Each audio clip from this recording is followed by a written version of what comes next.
umuntu wamubujije ubuzima yaratwandikiye atwandikira ko yamukunze Ngabire akamwanga, ariko aravuga ko azamubona, ko azakora ibishoboka akamubona, ariko ntabwo byoroshe. Turamubwira ati se wa muntu we, ku mwana wanjye yagiye kwiga, twamutumye kwiga akagenda akiga akarangiza, ko azakundana nyuma akataha igihe cyo gukundana kari ku ishuri, wamureka akiga. Arakomeza aratwandikira, natwe turamwandikira, turamusubiza, uko atwandikira tumusubiza, niko umutware yandikiranaga nawe, nanjye niko nahamagaraga Ngabire mubaza ngo ari he, kuko yari yambwiye ko agiye muri stage, niko nahamagaraga Fifi tumutumira message, niko twahamagaraga Japhet, niko twasangiranaga amakuru, niko Japhet twamukuye muri siporo, niko mukuru wanjye mama Loisi tubanaha, turamuhamagara tumubwire ibyo turakubona mu minota mike, uwo muntu adutumira umupanga ngari bumwicisha. Ngabire ndahamagara ndamubura, Fifi arahamagara aramubura na wacu, natwe ntitwabyumva biraducanga, tubura uko tubigenza abavandimwe, twarahumaniwe, ariko mukomere, ntabwo tugomba guheranwa n'urupfu, urupfu ruzashiraho, mukomere. Abavandimwe aba nyirasenge ba Ngabire bataraha kandi bamureze. Noniya yareze Ngabire ari uruhinja, ari primaire, ari muto cyane. Agahinda ka Noniya ntawagasobanura, yasabye ngo tuwamubere, ariko amagambo Noniya avuga sinayashobora. Rero Noniya yohereje audio nyirasenge wamureze ari uruhinja, amwitezeho byinshi, nkuko Ngabire yamwitaga mama we. Muzi ko Ngabire yabuze nyina ari muto cyane. Uwo nyina rero wamukundaga na Ngabire amukunda ntamushyinguye, afite agahinda karenze, niko tugiye kumva.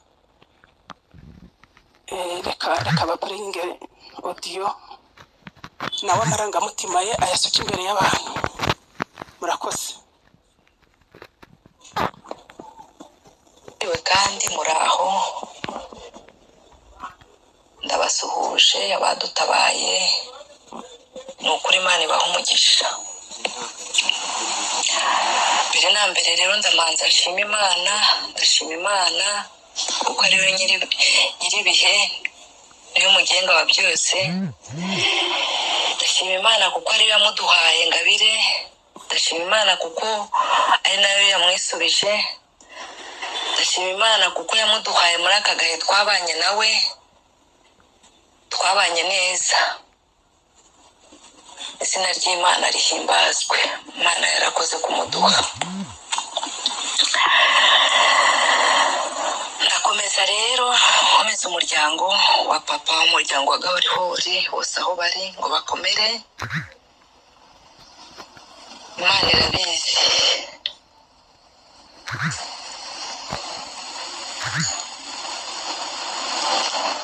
Imana irabizi, mukomere, natwe turakomeye nubwo bitoroshe, natwe turakomeye aho turi. Reka nihanganishe cyane cyane umuryango wa Kalisa, ise wa Ngabire. Reka nihanganishe abavukanyi ba Ngabire, bakuru be, barumuna be. Reka nihanganishe n'abandi bose nifatanyije natwe. Mwakoze cyane, Imana ibaha umugisha, mwakoze kuhatubera aho tutari. Ndakomeza rero mvuga amateka ya Ngabire. Twabanye neza, yewe ndi nyirasenge wa Ngabire. Ngabire twabanye, niba ntibeshye, 2013 cyangwa 14. twabanye mama we akimara gupfa, twabanye umutware wanjye amusabye Kalisa aramuduha, tumuzana ari umwana muto wari utaha abanjye gatoya, ababera mukuru wabo mwiza, ababera inshuti, baramukunda nawe arabakunda, ambera umwana mwiza. Amateka y'Ingabire ntabwo byoroshe, ntabwo mfite aho nyahera, ntabwo mfite aho nyasoreza, ariko birakwiye ko mvuga.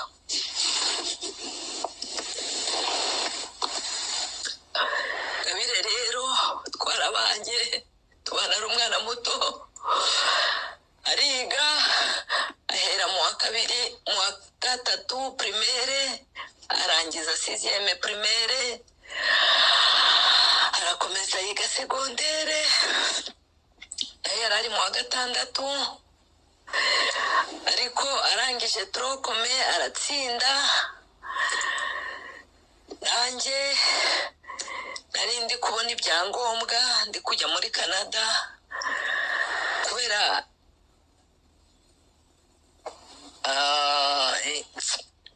niba navuga ngo ibyangombwa byo kuza ntabwo byashobokaga ko muzana, ariko ntibyari byoroshe ko musiga nk'umwana wanjye.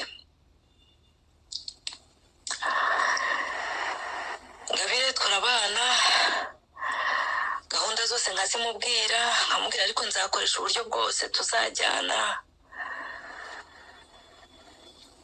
Ingabire byose yari abizi kandi yabyitwayemo neza. Reka nsubire inyuma mvuge ku mateka y'uko twabanye, n'ibyo ndongera mbigereho. Ingabire yitwa mukunda abantu, yitwa inshuti ya bose. Ingabire yari azi kubana, Ingabire yari inshuti y'abana, Ingabire yari inshuti y'abakuru n'abato.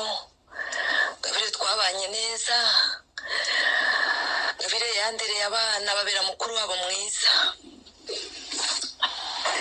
Ingabire rero wavuga ibye ntabwo abivuga umunsi umwe, ntabwo abivuga isaha imwe, ntabwo abivuga ukwezi, ntabwo abivuga umwaka ngo birangize, ariko ndagerageza mvuge mu bike. Ingabire yabanye nanjye neza, abana n'abana banjye neza, twese mu rugo tubaniye neza. Yewe ari kubana n'abana banjye, yararanye nabo, yakinye nabo, yabigishije uturimo tumwe na tumwe, yabigishije nko gukoropa, akabigisha uko boza amasahani, abigisha kwigaburira, abigisha agashyira nk'imyenda mu mbasa, akabereka uko bamesa bakamuzambiriza, ariko akabazana ngo baze bafure hamwe, bakina hamwe, bakina baro, bakina amagare, arabigisha. Ingabire yewe yabajyanaga no mu bya Jiya. Ingabire yabanye nabo neza, ntabwo byoroshe kubyakira ko Ingabire atakiriho, ariko ubwo nuko buri muntu wese aba afite umunsi we, isaha ye, Imana niyo ibifite mu biganza byayo. Ingabire rero ndabuze aho mbihera n'aho mbisoreza, ariko ndabivuga. Ingabire twabanye neza. Ingabire mfata igihe cyo kuvuga ngo nze muri Canada, turajyana i Ruhengeri, twamarana icyumweru, tujyana i Kigali kwa mukuru wanjye kwa Roje, twamarana icyumweru turi kwitegura, ariko nkajya numva ambabaje cyane ko nsize umwana inyuma, ariko nkamukomeza nkamubwira ko nzamuba hafi, ko ntacyo azamburana, nkamubwira ko nzakora ibishoboka byose nkamujyana, mubwira ko atagomba kumpemukira, mubwira ko nzamuboneraho umugisha, ko Imana izamumperaho umugisha, nanjye nkamuboneraho umugisha. Ngabire musigira murumuna wanjye Fifi kwa Jafeti, nabo bahumaniwe nibakomere.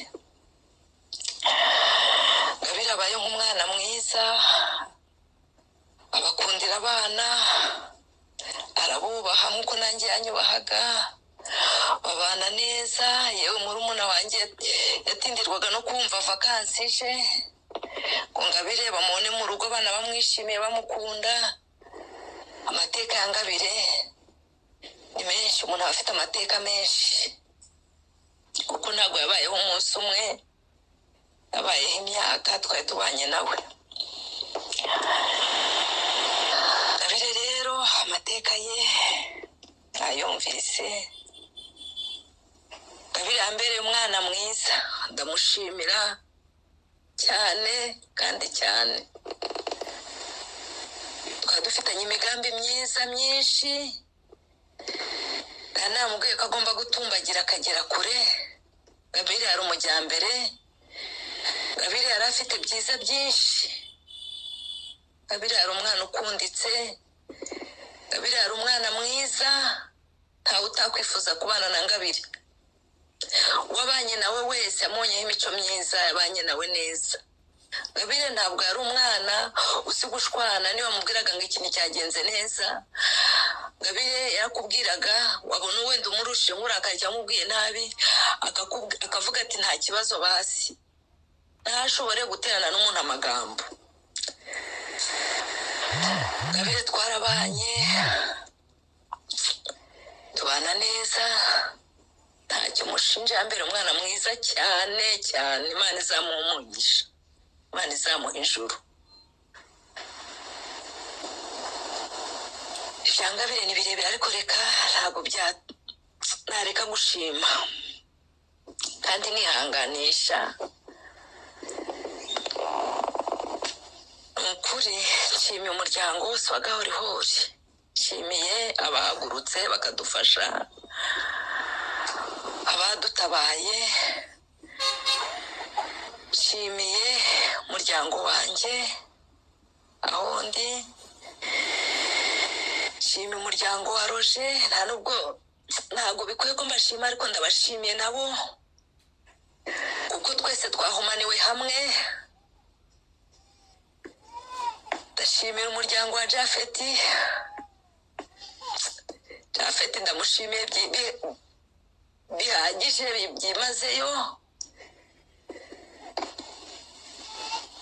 Ndashimira Kayisire, ndashimira Paul, ndashimira Kampire, ndashimira Denise, ndashimira Nyabatware, ndashimira n'abandi bose mwabyumvishe mugahaguruka.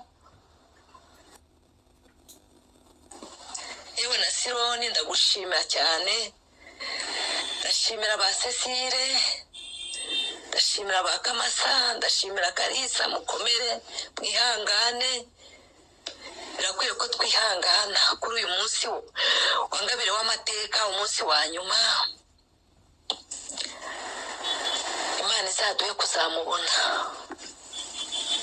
Reka nte kurambirana, ni ukuri. Imana ibahe umugisha kandi Imana izamuha ijuru, Imana izaduhe kumubona. Imana nyir'ibihe izamuha ijuru.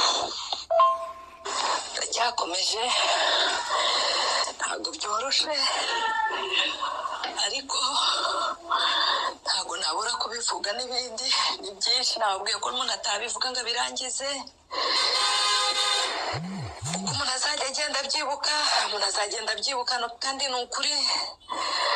Ariko reka mvuge no kuri ako kanyuma. Ngabire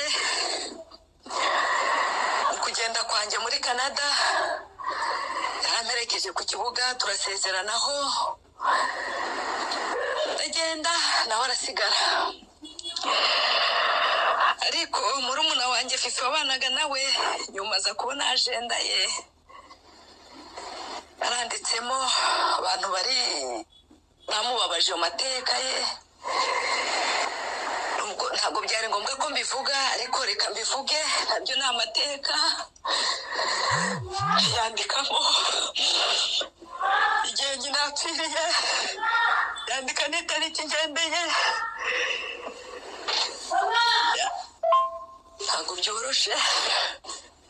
ntabwo byoroshye na gake, ntabwo byoroshye. yandika ayo matariki, ko ariyo matariki mu buzima bwe yamubabaje, arambabaza ayo matariki nayo, ariko nta kundi, uko isi dutwaye. reka nongere mbabwira andi mateka atoroshe, ariyo ya nyuma. twabonye umunsi mubi, umunsi wo kwa mbere watubereye umunsi mubi, umunsi tutazibagirwa, umunsi wo kubura umwana twabanye nawe. ntabwo byoroshe.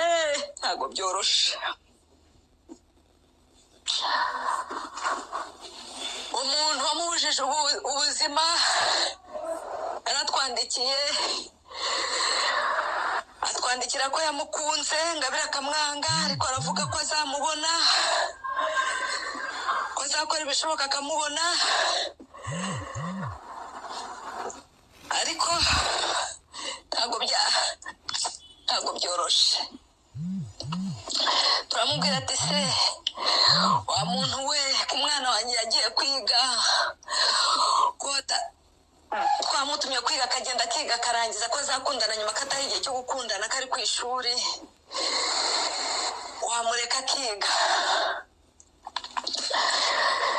arakomeza aratwandikira, natwe turamwandikira, turamusubiza, uko atwandikira tumusubiza, niko umutware yandikiranaga nawe, nanjye niko nahamagaraga Ngabire mubaza ngo ari he, uko yari yambwiye ko agiye muri stage, niko nahamagaraga Fifi tumutumira message, niko twahamagaraga Japhet, niko twasangiranaga amakuru, niko Japhet twamukuye muri siporo, niko mukuru wanjye mama Loisi tubanaha, turamuhamagara tumubwire ibyo turi kubona. mu minota mike uwo muntu adutumira umupanga ngari bumwicisha. Ngabire ndahamagara ndamubura, Fifi arahamagara aramubura na wacu, natwe ntitwabyumva biraducanga, tubura uko tubigenza abavandimwe, twarahumaniwe, ariko mukomere, ntabwo tugomba guheranwa n'urupfu, urupfu ruzashiraho, mukomere. Murakoze cyane, Imana ibarinde mwe.